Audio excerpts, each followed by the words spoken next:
अस्सलाम वालेकुम नादरीन, आप यूट्यूब चैनल देख रहे हैं। मैं इमरान खान। आज दुनिया की नज़रें चीन पर हैं। वजह यह है कि चीनी सदर की अमरीकी सदर के साथ मुलाकात हो रही है और चाइना में ये मुलाकात हो रही है। मुलाकात से जब अहम चीज़ें निकलेंगी तो नेक्स्ट वीलॉग में आपको अपडेट करेंगे, लेकिन अभी तक जो डेवलपमेंट वहाँ पर हुई है वो मैं आपके सामने रखता हूँ। नंबर एक तो ये है कि अमरीकी उम्मीद कर रहे हैं कि चीन अपना असर रसूख इस्तेमाल करेगा ईरान पर, ताकि ईरान को एक डील के लिए कायल किया जा सके। अब डोनाल्ड ट्रंप को फेस सेविंग चाहिए और वो एक ऐसी डील चाहते हैं जिसमें न्यूक्लियर के मामलात में ईरान बहुत सारे कदम पीछे चला जाए और आबनाए हुर्मुज़ को खोल दिया जाए। अब डोनाल्ड ट्रंप को ये फेस सेविंग पाकिस्तान तो फ़िलहाल नहीं लेकर दे पाया। उसकी वजह यह है कि पाकिस्तान जो है वो अपनी सालसी में डोनाल्ड ट्रंप के साथ कोई सख्त बात कर नहीं सकता, और डोनाल्ड ट्रंप ईरान से जो मांगते हैं वो मैदान जंग में नहीं ले पाए, जो वो टेबल पे मांग रहे हैं, तो वो एक मैक्सिमस पोजीशन पे है।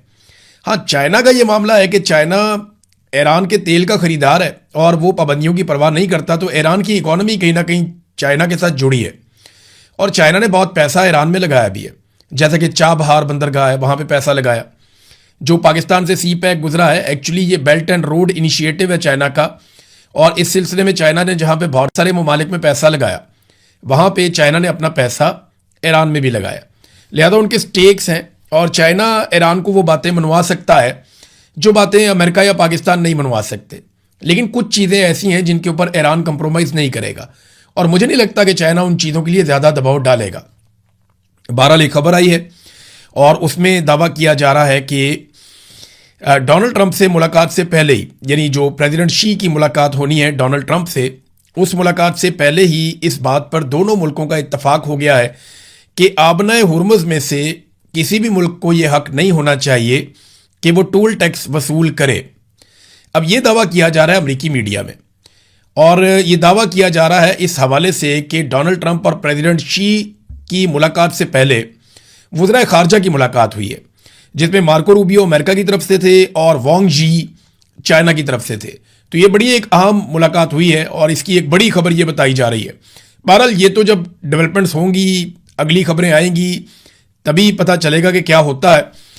अब अमेरिका और चीन में जो असल जंग है वो तिजारत की जंग है, वो वसाइल की जंग है कि कौन कितने ज़्यादा वसाइल पे कंट्रोल करता है। मुस्तकबिल में जो माशी नुक्ता नज़र से चैम्पियन होगा या सुपर पावर होगा वो कौन होगा, और दिफाई नुक्ता नज़र से किस किस के इत्तेहाद कहाँ पे बनने जा रहे हैं, और दुनिया में किसका असर रसूख कितना रहता है, कौन कितना मुनाफा कमाता है और कौन कितना अच्छा सौदा करता है। लेकिन चाइना को ना एक बात का बड़ा फ़ायदा है, ये चाइना ने भी किया, जापान ने भी किया और कई और ममालिक भी करते हैं। पाकिस्तान इससे बहुत फ़ायदा उठा सकता है। इंडिया इस चीज़ से फ़ायदा उठाते उठाते दुनिया की चौथी बड़ी इकॉनमी बन चुका है, बल्कि इंडिया अब जापान को भी पीछे छोड़ रहा है। इंडिया इतनी बड़ी इकॉनमी कैसे बना? देखिए, इसमें एक रीज़न है कि वहाँ पे लेबर बहुत सस्ती है। पाकिस्तान में भी लेबर बहुत सस्ती है, तो जहाँ पे आपको सस्ती लेबर मिल जाए वहाँ पे आप प्रोडक्शन करके पूरी दुनिया को आप माल दे सकते हैं। आपको सिर्फ पाकिस्तान में प्रॉब्लम यह है कि हमारी बिजली महंगी है, इंडिया में बिजली उतनी महंगी नहीं है। अच्छा, चाइना में ये तीनों फैक्टर बड़े ज़बरदस्त हैं। एक तो चाइना की जो तजारती पॉलिसी है वो बड़ी शानदार है, अमीर मुल्क है। दूसरा, वहाँ पे लेबर सस्ती है, और तीसरा, वहाँ पे कॉस्ट ऑफ प्रोडक्शन कम है, यानी बिजली वाफर मिलती है और सस्ती मिलती है। तो चीन के अंदर जो है वो कॉस्ट ऑफ प्रोडक्शन, यानी जो पैदावारी लागत है चीज़ें बनाने की, वो कम है, तो वो कम पैसों में चीज़ें बनाता है, तो अमेरिका और यूरोप उसका मुकाबला नहीं कर सकते, बल्कि दुनिया के बहुत सारे और ममालिक भी उसका मुकाबला नहीं कर सकते। अमेरिका एक इलेक्ट्रिक गाड़ी बनाकर जब भेजता है यूरोप में, तो चीन उतने ही पैसों में 2 गाड़ियां भी भेज सकता है, क्योंकि चाइना की बहुत बल्क में प्रोडक्शन होती है, लेबर सस्ती है, कॉस्ट उनको कम पड़ती है, और चाइना नई टेक्नोलॉजी के साथ भी काम कर रहा है। लिहाजा चाइना को इस बात की एक बढ़ोतरी, एक फ़ायदा है उसको कि उसके पास से कॉस्ट ऑफ प्रोडक्शन कम है। अब उसको रोकना कैसे है? वो टैरिफ के ज़रिए से रोकते हैं अमेरिकन, या टैक्सेस लगाए जाते हैं, या कोशिश की जाती है कि तजारती खसारे को किसी तरह कंट्रोल किया जाए, क्योंकि चीन ज़्यादा चीज़ें बनाकर दुनिया को भेजता है और कम चीज़ें दुनिया से लेता है। चीन दुनिया से रॉ मटेरियल उठाता है और उसको ज़बरदस्त प्रोडक्ट में तब्दील करके कई गुना उसकी वैल्यू एडिशन करके वो चीज़ें दुनिया को भेजता है। तो बहरहाल ये तो मामलात हैं, मैं इनके ऊपर डिस्कशन फ्यूचर में भी हम करते रहेंगे, बड़ी डिटेल में चीज़ें आपके सामने रखेंगे। आबनाए हुर्मुज़ में जो ईरान का दबाव है वो काफ़ी हद तक अब काम कर रहा है। एक तरफ यूरोपीय ममालिक पे और दुनिया के दीगर कई ममालिक पे इस बात का दबाव आया कि आबना हुर्मुज़ की बंदिश की वजह से उन ममालिक की इकॉनमीज पे असर पड़ा है और अमेरिका भी आहिस्ता आहिस्ता अपने इत्तेहादियों को कायल कर रहा है। जो लेटेस्ट एक खबर आई है कि इटली और बरतानिया को कुछ हद तक अमेरिका ने कायल किया है, वो अपने बहरी जहाज़ों को आबना हुर्मुज़ की जानिब भेज रहे हैं, लेकिन किसी भी मुल्क ने अभी तक ईरान के साथ जंग लड़ने की हामी नहीं भरी। किसी मुल्क ने यह नहीं कहा कि वो ईरान के साथ जंग लड़ सकता है या ईरान के साथ जंग लड़ेगा। ईरान जंग के दौरान एक बहुत बड़ा दावा सामने आया और यह दावा नेतन्याहू के ऑफिस की जानिब से सामने आया। नेतन्याहू जो इसराइल के वजीर आज़म है, उसके दफ्तर की जानिब से एक बयान सामने आता है कि नेतन्याहू ने जंग के दौरान यूएई का सफ़र किया था और वहाँ पे यूएई के हाकिम से उनकी मुलाकात भी हुई थी। यूएई ने इसकी तस्दीक नहीं की बल्कि इसकी तरदीद कर दी है, जबकि इसराइली मीडिया और अमेरिकन मीडिया ये दावा कर रहे हैं कि यूएई में नेतन्याहू ने दौरा किया और ये 26 या 27 तारीख का दौरा है और बाकायदा इसके अंदर जो फ़िज़ाई सफ़र है उसकी तफसीलात भी बताई जा रही हैं कि नेतन्याहू पहुंचा यूएई में और उसने जंग के दौरान यूएई का दौरा किया और वहाँ हुकाम से मुलाकातें की। इसके ऊपर ना ईरान का एक स्टेटमेंट आया। ईरान का ये कहना है कि हम तो पहले ये चीज़ें जानते थे और हम पहले से ये बातें कह रहे थे। अब इराकची इस पे क्या कह रहे हैं ज़रा आप ये देखिए। बीबीसी ने इसको छापा, उन्होंने कहा जी अजीम ईरानी कौम के साथ दुश्मनी एक अहमकाना जुआ और इसराइल के साथ गठजोड़ नाकाबिले माफ़ी है, ये अब्बास इराकची ने कहा है। और ईरान के वज़ीर ख़ारजा अब्बास इराकची ने इसराइली वज़ीर आज़म बेंजामिन नेतन्याहू के मुत्तहदा अरब अमारात के दौरे के हवाले से जो खबर है उस पर रद्द-ए-अमल देते हुए कहा कि नेतन्याहू ने अब खुलकर इस बात का इंकशाफ कर दिया है जिससे ईरान के सिक्योरिटी इदारे काफ़ी अरसा पहले ही क़यादत को आगाह कर चुके थे। इराकची ने सख्त लहजे में अपने स्टेटमेंट में कहा कि अजीम ईरानी कौम के साथ दुश्मनी एक अहमकाना जुआ है और इस रास्ते में इसराइल के साथ ताउन और गठजोड़ नाकाबिले माफ़ी है। उनके अपने बयान में मजीद कहना था कि जो अनासर इसराइल के साथ मिलकर तफरका फैलाने की कोशिश कर रहे हैं उन्हें जवाबदेह होना पड़ेगा और मुत्तहदा अरब अमारात और खलीजी ममालिक के लिए एक वाज़ेह पैगाम समझा जा रहा है उनका ये स्टेटमेंट। बहरहाल यूएई ने कहा जी कि ऐसा कुछ नहीं हुआ, कोई मुलाकात नहीं हुई और कोई दौरा नहीं हुआ, लेकिन क्योंकि अब इसराइली वज़ीर आज़म के ऑफिस ने ये बात कर दी है और साथ साथ इसकी तस्दीक जो है वो अब ईरान भी कर रहा है कि हमें भी इस बात का पता था, तो यूएई की एक तरदीद है। अब देखते हैं कि ये मामला किस तरफ जाता है। बहरहाल यूएई ने एक और काम किया है, ये ज़रा तस्वीर आप देखें। यूएई ने ये जंगले लगा दिए हैं अपनी ऑयल तनसीबात के आसपास, जो उनकी कीमती जगह है जहाँ पे अटैक हो सकता है ड्रोन का। तो ईरानी ड्रोन से बचने के लिए या छोटे ड्रोन्स के हमलों से बचने के लिए यूएई ने क्या किया कि वो ये जंगले लगा रहा है, जैसे बारबेक्यू वाले जंगले नहीं होते, ये इस किस्म के जंगले लगा रहा है, जालियाँ लगा रहा है अपनी तनसीबात के इर्द गिर्द। अगर कोई छोटा मोटा ड्रोन आए या कोई ड्रोन आकर अटैक करता है तो वो डायरेक्टली आकर तनसीबात के ऊपर गिरने के वो इन जालियों के साथ आकर टकराए और यहाँ पे जब धमाका हो जाएगा तो फिर कम नुकसान होगा उन तनसीबात का जिनके इर्द गिर्द ये जालियाँ लगाई जा रही हैं। तो ये इस किस्म की एक्टिविटीज़ अभी हो रही हैं यूएई में। इसका मतलब ये है कि यूएई को इस बात का आइडिया है कि दोबारा लड़ाई हो सकती है। इस बात का आइडिया सऊदी अरब को भी है, बाकी ममालिक को भी है और अब ऐसी खबरें अमेरिकन मीडिया में और दीगर जगहों पे आना शुरू हो गई हैं जिनके मुताबिक ये दावा किया जा रहा है कि तकरीबन तमाम ही गल्फ ममालिक ने ईरान के ख़िलाफ़ इस लड़ाई में हिस्सा लिया, चाहे किसी ने ईरान की सरजमीन पे अटैक किया हो या ना किया हो। किसी ने ईरानी जो असासे हैं उन पे इराक में अटैक कर दिया, किसी ने कहीं अटैक कर दिया, किसी ने ईरान के अंदर ही अटैक कर दिया, किसी ने ईरान के जजीरों पे अटैक कर दिया। तो अब आहिस्ता आहिस्ता ये खबरें सामने आ रही हैं और ईरान के दावे दुरुस्त साबित हो रहे हैं कि खलीजी ममालिक से उनके ऊपर अटैक किए गए हैं। ईरानी वज़ीर ख़ारजा ने एक और बात की, मैंने आपको पिछले वीलॉग में बताया था कि 4 बंदे पकड़े हैं कुवैत ने। ये एक कश्ती में जा रहे थे, इन 4 बंदों को गिरफ्तार किया और ये बताया गया कि बू बयान के जजीरे में आने की कोशिश में इनको गिरफ्तार किया गया है। ये बंदे जो है पासदारान इनकलाब से इनका ताल्लुक है और ये कार्रवाइयाँ डालने के लिए कुवैत में आए थे। जबकि ईरानी वज़ीर ख़ारजा अब्बास इराकची ने एक स्टेटमेंट दिया कि कुवैती फ़ौज ने हमारी एक कश्ती को कब्जे में लेकर 4 ईरानियों को गिरफ्तार कर लिया, वो बेगुनाह हैं। ईरान ने कहा कि उन्हें फ़ौरन रिहा किया जाए वरना रद्द अमल की हमसे तवक्को रखें कि इस मामले में हम शदीद रद्द अमल देंगे। जी नाज़रीन, अब पाकिस्तान की खबरों की तरफ आते हैं। पाकिस्तान में तमग़े इम्तियाज़ बांटे गए हैं, सदारती अवार्ड दिए जाते हैं, तमग़े बांटे जाते हैं। इन तमग़ों की वो हालत कर दी है पाकिस्तान के मौजूदा रजीम ने, ऐसे ऐसे लोगों को तमग़े दे दिए हैं कि कोई भी इज़्ज़तदार आदमी आइंदा सोचेगा तमग़ा लेने से पहले, या कम से कम वो ये देखेगा कि इस तमग़े के साथ किया क्या गया है। यानी जिस किस्म के लोगों को ये तमग़े दे दिए, कुछ अच्छे लोगों को भी दिए गए, ऐसा नहीं कि सारे बुरे लोग हैं, लेकिन ऐसे लोगों को तमगे दिए गए जिन्होंने जिंदगी में कोई कारनामा ही नहीं किया, कोई काम ही नहीं किया। यानी ऐसे ब्यूरोक्रेट्स को दिए गए जिन्होंने फॉर्म 47 जारी किए थे, ऐसे लोगों को दिए गए जिन्होंने अवाम के ऊपर जुल्म और तशद्दुद किया है, ऐसे सहाफ़ियों को तमगे दिए गए जिनकी कोई सहाफ़ती खिदमात नहीं है, बल्कि वो सिर्फ और सिर्फ PMLN का बयानिया जो है वो उसको उठाकर रखते हैं या वो टाउट्स के तौर पे काम करते हैं। धड़ाधड़ इनके अंदर जो है तमगे बांटे गए हैं। एक तरफ तमगे बांटे जा रहे हैं, दूसरी तरफ मुल्क के वसाइल भी बांटे जा रहे हैं। आम आदमी के लिए इस मुल्क में कुछ नहीं है, लेकिन जो अशराफिया है उन्होंने अपने लिए क्या कुछ ले लिया। मोहम्मद उमैर एक जर्नलिस्ट है, उन्होंने बड़ा ज़बरदस्त एक डाटा जारी किया है। अब ज़रा आप सारे करीब करीब हो जाएं और इस डाटा को ज़रा गौर से सुने ताकि आपके 14 तबक रोशन हो और आपको पता चले कि पाकिस्तान की मौजूदा जो अशराफिया है, जिन्हें पाकिस्तान की मिलिट्री एस्टेब्लिशमेंट आसिम मुनीर साहब ने मुसल्लत किया है, उन्होंने पाकिस्तानियों के साथ क्या किया। ज़रा ये डाटा आप सुनिएगा। मैं सिर्फ आपको पंजाब की एक सूबे की मिसाल दे रहा हूं जहां की वज़ीर आला कहती है मैं तनख्वाह नहीं लेती। तो ये आप ज़रा चेक करें वहां से डाटा। पंजाब में वुज़रा, स्पीकर और मुशीरान की जो तनख्वाहें हैं उनके हवाले से ये डाटा मैं आपको दे रहा हूं।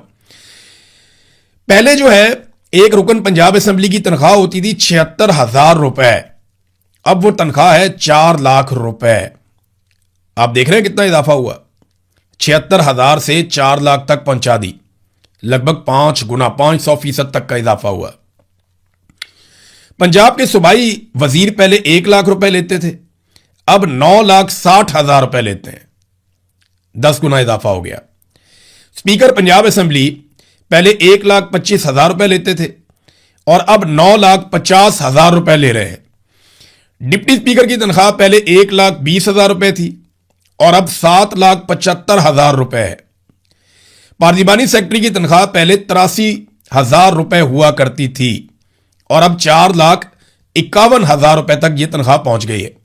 मुशीरों की तनख्वाह पहले 1 लाख रुपए होती थी, अब 6,65,000 रुपए तक एक मुशीर की तनख्वाह पहुंचा दी गई है।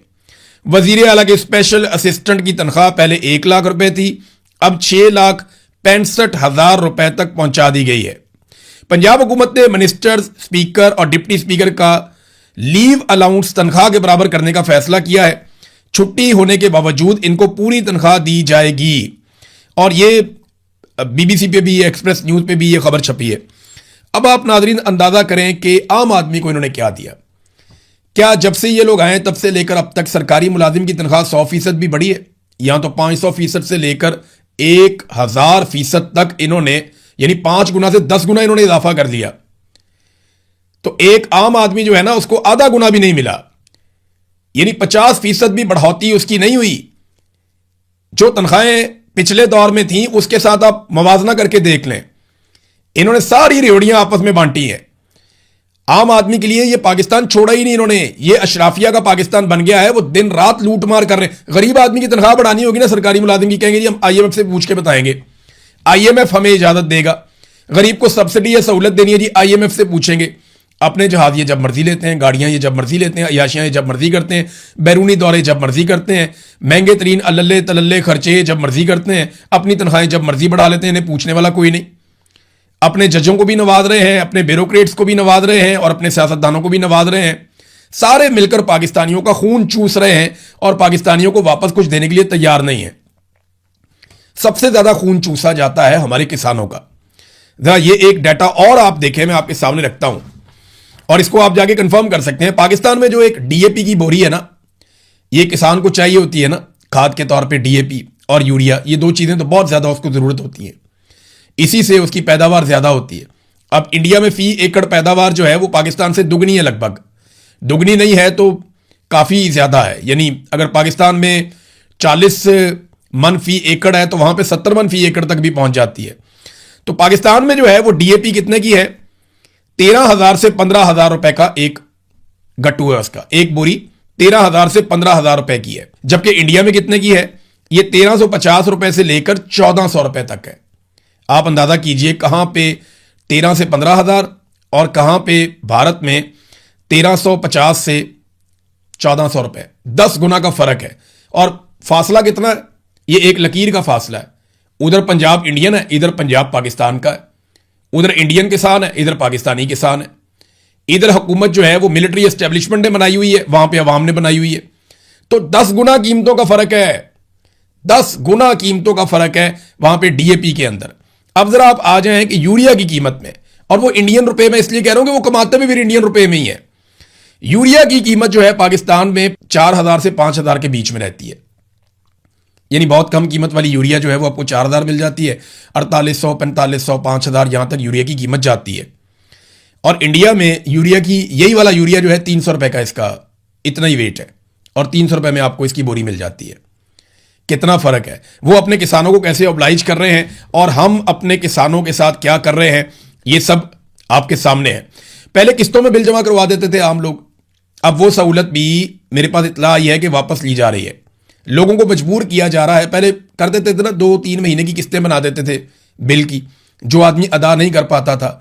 अब सख्त अहकाम दिए गए, किस्तें नहीं बनानी, इनसे बिल निकलवाओ सबसे, क्योंकि हुकूमत ये जानती है लोगों की कैपेसिटी खत्म हो गई है। अब अगर किस्तें करवाएंगे तो लोग कभी भी ये बिल नहीं दे पाएंगे। तो पहले 1 या 2 महीने का बिल इकट्ठा भी हो जाता था तो लोग दे देते थे कोई चीज बेच के। अब लोगों ने सारा कुछ ही बेच दिया, बेचारे क्या अपना घर ही बेचेंगे? अब क्या बेचें लोग? अपने बच्चे बेच दें, अपने आप को बेच दें, अपने गुर्दे निकाल के बेच दें। तो ये जो कीमतें जिस तरह इन्होंने बढ़ाई हैं, ये अनएक्सपेक्टेड था, ऐसा लगता ही नहीं था। और ये इनको बढ़ानी इसलिए पड़ी कि इनके पास, बेचारों के पास रास्ता ही कोई नहीं था। अवाम ने इनको तस्लीम नहीं किया, ये जाली हुकूमत फौज ने इनको बनाकर दे दी, ये आकर बैठ गए, अवाम ने कारोबार बंद कर दिया, पैसे इकट्ठे नहीं हो रहे, हुकूमत कैसे चलाए? तो पैसे इकट्ठे करने के लिए इन्होंने अजीबोगरीब किस्म के टैक्सेस लगा दिए, जिनका बोझ आम आदमी के ऊपर पड़ रहा है। पैसे ये इकट्ठे कर नहीं पा रहे। नाज़रीन, इकबाल अफरीदी साहब के ऊपर बहुत तनकीद हो रही है। सारे पूछ रहे हैं कि इनके बेटे ने असाइलम क्यों ले लिया पाकिस्तान से बाहर जाके। यार ये तो पूछो कि लोगों को पाकिस्तान से बाहर जाना क्यों पड़ता है। मैं कभी नहीं आना चाहता था पाकिस्तान से बाहर, मेरा तो कभी दिल नहीं करता था। मैं तो रहना ही पाकिस्तान के अंदर चाहता हूं, रोज मेरा दिल करता है पाकिस्तान वापस चला जाऊं, लेकिन मुझे पता है मैं वहां जाऊंगा ये मुझे मारेंगे। मैं जिस तरह पाकिस्तान से निकला हूं मैं ये जानता हूं, मेरे पास 2 रास्ते थे ना, या मैं वहां दफन हो जाता या मैं अपना काम करता रहता, अपनी आवाज उठाता रहता। तो फिर ये फैसला किया कि नहीं, आवाज उठाएंगे, इतने आराम से काबू नहीं आएंगे जैसे पहले मैं इनके काबू आ गया था। तो नाजरीन, इकबाल अफरीदी से सब पूछ रहे हैं कि उनके बेटे ने असाइलम क्यों लिया। क्या कोई ये जानना चाहता है कि क्यों नौजवान पाकिस्तान से बाहर जाकर असाइलम लेने पर मजबूर हैं? क्यों इतने सारे लोग पाकिस्तान छोड़ छोड़ कर जा रहे हैं? क्या कभी इन जर्नैलों से, इन ब्यूरोक्रेट से कभी कोई पूछेगा कि तुम्हारे बच्चे और फैमिलीज बाहर कैसे रहते हैं, उनका खर्चा कौन उठाता है?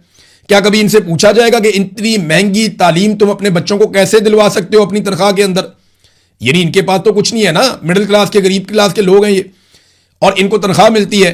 तो जो तनख्वाह इनको मिलती है उस तनख्वाह में तो पाकिस्तान में बच्चे नहीं पढ़ाए जा सकते। ये जनाब अपने बच्चों को दुनिया के महंगी तरीन यूनिवर्सिटियों में और कॉलेजों में पढ़ाते हैं। क्या कभी कोई इनसे पूछेगा बड़े मुजरिम ये लोग हैं या वो लोग हैं जो अपनी जान बचाकर चले गए हैं? तो ये एक अजीबोगरीब किस्म का पाकिस्तान में सिलसिला है। सारा जो मलबा है वो सियासतदानों पे हमेशा डाला जाता है। कोई नहीं पूछता जर्नैलों से, कोई नहीं पूछता ब्यूरोक्रेट से, कोई नहीं पूछता माफिया से कि इनसे जवाब लिया जाए। जब अटैक होता है तो सीधा सियासतदान के ऊपर अटैक होता है, उसका गिरबान पकड़ लिया जाता है, चाहे वो किसी भी पॉलिटिकल पार्टी का हो। तो सियासतदानों को कम से कम इस मामले में शर्म करके इकट्ठे होना चाहिए और जवाब देना चाहिए। अब तक के लिए इतनी, अपना ख्याल रखिएगा, अपने चैनल का भी